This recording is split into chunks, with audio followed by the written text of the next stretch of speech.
Perú, 30 de diciembre de 2025. El análisis de hoy abarca tres temas centrales que, a primera vista, no parecen conectados, pero que juntos, bueno, pintan un retrato fascinante de las tensiones que gobiernan al país. Primero, las directivas de austeridad fiscal que marcarán la gestión de las empresas públicas en 2026. Segundo, el avance de un proyecto de infraestructura hídrica en Cusco y su choque con los derechos de propiedad. Y finalmente, la distribución de la inmensa riqueza generada por los recursos naturales del país. Vamos al primer punto. Ha aparecido una oleada de directivas internas de austeridad en diversas empresas estatales. Son de Seda Ayacucho, de Petroperú, de Emufec en Cusco. Parecen documentos administrativos aislados, pero si los pones uno al lado del otro, se revela una política de control de gastos increíblemente coordinada para el próximo año. Coordinada es la palabra clave, pero yo iría un paso más allá. Es una política centralizada. Lo que estamos viendo no es a cada gerente decidiendo ahorrar por su cuenta. Esto huele a una directriz que viene de muy arriba, probablemente del Ministerio de Economía. Claro. Y que usa la ley de presupuesto del sector público para 2026 como el gran paraguas. Se está intentando meter en la misma camisa de fuerza a empresas con realidades muy distintas. A ver, entremos al detalle para entenderlo mejor. Tomemos el caso de Seda Ayacucho, la empresa de agua. Prohíben explícitamente pagar horas extras para trabajos administrativos. Ordenan que se cubra todo con turnos. Y esto es lo que me llamó la atención.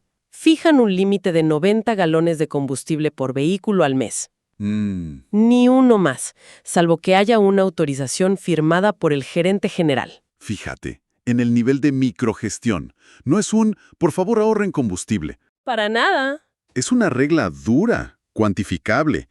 Y esto delata un problema de fondo, la desconfianza. Es un intento de controlar gastos que históricamente han sido, focos de fugas o mal uso. Pero lo más potente de esa directiva no es la gasolina. ¿No? Es la cláusula sobre las negociaciones colectivas. Sí, la leí. Dice que cualquier aumento de sueldo o bono está condicionado a que la empresa haya cerrado el 2025 con ganancias. Exacto. Y eso es un cambio de paradigma. Se está atando el bienestar del trabajador directamente a la salud financiera de la empresa pública. ¿Suena lógico? Sobre el papel, suena lógico. Pero en la práctica puede ser una forma muy efectiva de congelar salarios, porque muchas de estas empresas de servicios básicos operan con márgenes muy estrechos, o incluso a pérdida, por su propia naturaleza social. Claro. Es una medida de presión tremenda sobre los sindicatos. Era un 90 galones al mes. Vuelvo a eso porque parece una cifra sacada de un sombrero. Sí. ¿Qué pasa si hay una emergencia, una tubería rota en una zona rural alejada? El equipo de reparaciones se queda a medio camino porque ya agotó su cuota de combustible del mes. Exacto. Esa es la pregunta. No es un ahorro que puede salir carísimo. Esa es la tensión fundamental de este tipo de austeridad. Buscas control y previsibilidad fiscal, pero a riesgo de perder agilidad y capacidad de respuesta. Totalmente. La burocracia para conseguir esa autorización expresa del gerente podría demorar horas, mientras una comunidad entera está sin agua. Es el clásico choque entre la lógica del contador y la lógica del ingeniero de operaciones. Y este modelo se repite. Petroperú también saca su manual de austeridad, pero con un matiz interesante. Hacen una excepción muy clara. Las medidas de ahorro no aplican a los gastos necesarios para mantener la operatividad de sus negocios principales. O sea, se puede gastar lo que sea necesario en refinación, distribución o el oleoducto. A eso le llaman austeridad inteligente. La idea es cortar la grasa administrativa sin tocar el músculo que genera el dinero. Claro, tiene sentido. Es un reconocimiento de que no todos los gastos son iguales. Pero claro, la línea entre un gasto operativo y uno administrativo a veces puede ser muy gris y se puede prestar a interpretaciones. Mientras tanto, en Sedalib, otra empresa de agua, la microgestión llega a otro nivel. El gasto en celulares tiene un tope de 80 soles mensuales por trabajador. 80 soles. Eso es increíblemente específico. Imagínate ser el gerente de zona y tener que justificar por qué tu llamada de trabajo para coordinar una reparación te costó 85 soles. Una locura. Es un nivel de control que, si bien busca cerrar todos los caños, puede generar una burocracia y una pérdida de tiempo brutales por nimiedades. Pero en el fondo, todas estas reglas, desde los 90 galones hasta los 80 soles, se sostienen sobre un solo pilar que aparece en todas las directivas. La certificación presupuestal. Ahí está. Ningún gasto se autoriza si no hay una partida aprobada y con fondos. Ese es el corazón de todo el sistema. Es el mecanismo para evitar que las entidades se endeuden o asuman compromisos que no pueden pagar. En conjunto, lo que vemos no son simples recortes. Es un intento de forzar un cambio cultural en la gestión pública hacia una planificación mucho más estricta. La pregunta es si esa rigidez no terminará asfixiando la capacidad de las propias empresas para cumplir su función. Y toda esta disciplina fiscal tiene un propósito: hacer que el Estado funcione y pueda ejecutar proyectos. Pero construir en un territorio como el de Perú presenta otro tipo de desafíos, unos que no se resuelven con topes de gasolina. Eso nos lleva a Cusco. Exacto. Pasamos de la macrogestión fiscal a la realidad del terreno. La empresa de saneamiento Sedacusco está publicando edictos para un proyecto gigantesco: la ampliación de la producción de agua para 6 distritos. Están buscando casi a la desesperada a los dueños de un montón de terrenos por donde tienen que pasar las tuberías. El mecanismo legal que quieren usar es una servidumbre de paso. En simple, es el derecho a usar una propiedad ajena para un fin específico. En este caso, instalar y mantener una tubería subterránea. Ok. Pero aquí viene el detalle que lo cambia todo. El plazo que proponen. Espera, lo tengo aquí. 99 años. ¿He leído bien? 99 años. 99 años. Eso no es un permiso de paso. Eso es prácticamente una expropiación para toda la vida. Es una jugada audaz. En muchos proyectos de este tipo se negocian plazos de 30 o 50 años, a veces renovables. Al proponer casi un siglo, Sedacusco busca asegurar el control del proyecto a perpetuidad. Para efectos prácticos, es una ocupación permanente. Claro. Esto complica enormemente la negociación porque no le estás pidiendo a una familia que te deje pasar un tubo. Le estás pidiendo que ceda el control de esa franja de su tierra para sus hijos, sus nietos y sus bisnietos. Y aquí es donde se pone todavía más complejo. Al leer la lista de los propietarios que buscan, no solo hay nombres y apellidos de personas. La lista incluye a la comunidad campesina de Saloc, a la cooperativa agraria de usuarios La Rinconada y a la Asociación de Agricultores Queroguasi. Pensé que hablaríamos de negociar con individuos, pero esto es otro universo. Esto te dibuja de cuerpo entero la complejidad de la tenencia de la tierra en el Perú. No es tan simple como tocar la puerta de una casa. Tienes que sentarte a negociar con una asamblea comunal, con un consejo directivo de una cooperativa. Son formas de propiedad colectiva con sus propias reglas, sus propias autoridades, y a menudo con una desconfianza histórica hacia el Estado y las empresas. Entiendo. Un proyecto que beneficia a cientos de miles de personas en la ciudad depende de lograr un acuerdo con estas organizaciones. Y para esta negociación, que durará un siglo, el plazo que les dan en el edicto para presentarse es de 10 días hábiles. 10 días. Sí, 10 días. Parece una broma de mal gusto. En un solo aviso están pidiendo 6 áreas distintas dentro de un mismo terreno comunal, que van desde los 46 hasta casi 500 metros cuadrados. Ese plazo tan corto es, en realidad, una formalidad legal para poder seguir adelante con el proceso, sobre todo si no encuentran a los propietarios. Ah, ya veo. Pero expone la asimetría de poder total en esta relación. Por un lado, tienes a la empresa estatal con sus abogados y sus ingenieros. ¿Y por el otro? Y por el otro, a una comunidad o a un agricultor individual que recibe un aviso con un plazo minúsculo para defender el valor de su tierra frente a un acuerdo de 99 años. Uf, es muy desigual.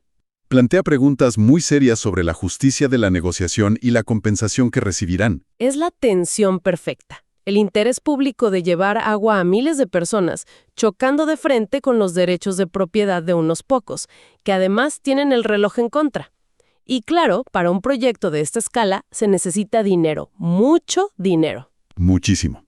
Lo que nos lleva directamente a la fuente de la riqueza en muchas de estas regiones. A la otra cara de la moneda, no el gasto sino el ingreso. ¿De dónde viene el dinero que fluye a regiones como Cusco y que, en teoría, debería financiar obras como esta? Y el dinero es simplemente astronómico. Perupetro publicó las cifras de la distribución del canon, que es la parte que le toca al Estado por la explotación de petróleo y gas. Solo para la región de Cusco, en los 3 primeros trimestres de 2025, el total repartido es de más de 1.178 millones de soles. Es una cantidad de dinero que puede transformar una región por completo o hundirla. Lo crucial aquí no es solo el monto, sino cómo se reparte. En Cusco la fórmula es clara. El 25% de ese dinero va al gobierno regional y un masivo 75% se distribuye directamente entre los gobiernos locales, los municipios. Ah, la idea es que llegue directo a la gente, ¿no? La lógica es que la riqueza se sienta en la comunidad donde se extrae el recurso, ¿sí? Pero revisando las tablas veo que ese modelo no es universal. En Loreto, por ejemplo, que recibió 177 millones de soles en el mismo periodo, la distribución es distinta. ¿Cómo es ahí? Un 70% va a los municipios, sí, pero hay porcentajes fijos que van directo a la Universidad Nacional de la Amazonía Peruana, a institutos tecnológicos y al Instituto de Investigaciones de la Amazonía. Y esa diferencia es fundamental. Nos presenta dos filosofías de desarrollo distintas. A ver. Cusco apuesta por la transferencia directa a los alcaldes para que hagan obras, veredas, plazas, pequeños proyectos.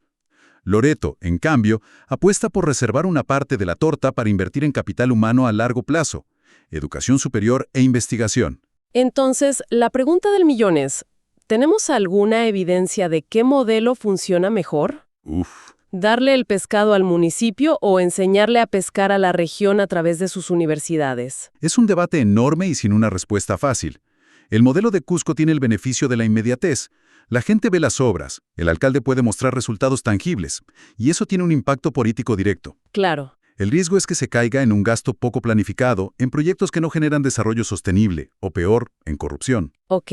Menos vistoso, políticamente hablando. Mucho menos vistoso, pero puede crear capacidades locales que sobrevivan cuando el gas o el petróleo se acaben. Y aquí es donde entra el famoso concepto de la maldición de los recursos naturales, ¿no? Precisamente. La maldición es esta paradoja donde los lugares con mayor riqueza natural acaban siendo más pobres o teniendo un peor desarrollo a largo plazo. ¿Y por qué pasa? Sucede por varias razones que estas cifras ilustran. Primero, la dependencia. Cuando un municipio recibe una inyección tan masiva de dinero del canon, puede descuidar el desarrollo de otras industrias locales. Claro, ¿para qué esforzarse en otra cosa? Exacto. ¿Para qué molestarse en promover el turismo o la agricultura si cada mes llega el cheque de Perupetro? Segundo, puede generar ineficiencia. Con tanto dinero, el incentivo para gastar bien disminuye. Y tercero, puede distorsionar la economía y la política local. Y la disparidad es brutal. Cusco recibe casi 10 veces más que Loreto. Y regiones como Piura o Ucayali están muy por debajo. Totalmente. El mapa del canon es el mapa de la geografía extractiva del país. Es impresionante. Y la transparencia en estas cifras es un primer paso fundamental. Saber cuánto llega y a quién es clave. Pero el documento, lógicamente, no nos dice lo más importante: el impacto real de esos 1.178 millones de soles en la calidad de vida de un ciudadano en Cusco. Claro. ¿Tiene mejor educación, mejor salud, mejores oportunidades, o solo tiene una plaza recién remodelada frente a su casa? Esa es la pregunta que queda flotando. Entonces, si unimos las 3 piezas del rompecabezas de hoy, tenemos un Estado central que intenta imponer una disciplina fiscal de quirófano en sus empresas, a veces hasta el punto de lo absurdo. Ajá. Abajo, en el terreno, ese mismo Estado empuja proyectos de infraestructura que chocan con una realidad social y de propiedad complejísima. Sí. Y financiando todo, un torrente de dinero de los recursos naturales distribuido de formas muy distintas y con resultados inciertos. Lo que es realmente valioso es ver cómo estos documentos oficiales, que por separado pueden parecer áridos, al leerse en conjunto revelan las contradicciones y prioridades de un país. Cierto. Es el cruce entre la macroeconomía de escritorio, el derecho de propiedad y la vida cotidiana de una comunidad que ve pasar un tubo por debajo de su chacra. Esto nos deja con una reflexión final para darle vueltas. Estas directivas de austeridad buscan la eficiencia y la sostenibilidad financiera para 2026. Pero, volviendo al ejemplo del agua, ¿qué pasa cuando una de estas empresas, con su presupuesto ajustado al milímetro y sus 90 galones de gasolina, tiene que enfrentar una emergencia real y no programada, como un fenómeno del Niño o un terremoto? ¿Cómo se equilibra esa rigidez de la austeridad con la necesidad de garantizar que un servicio absolutamente esencial para la vida de la gente no solo continúe, sino que sea resiliente.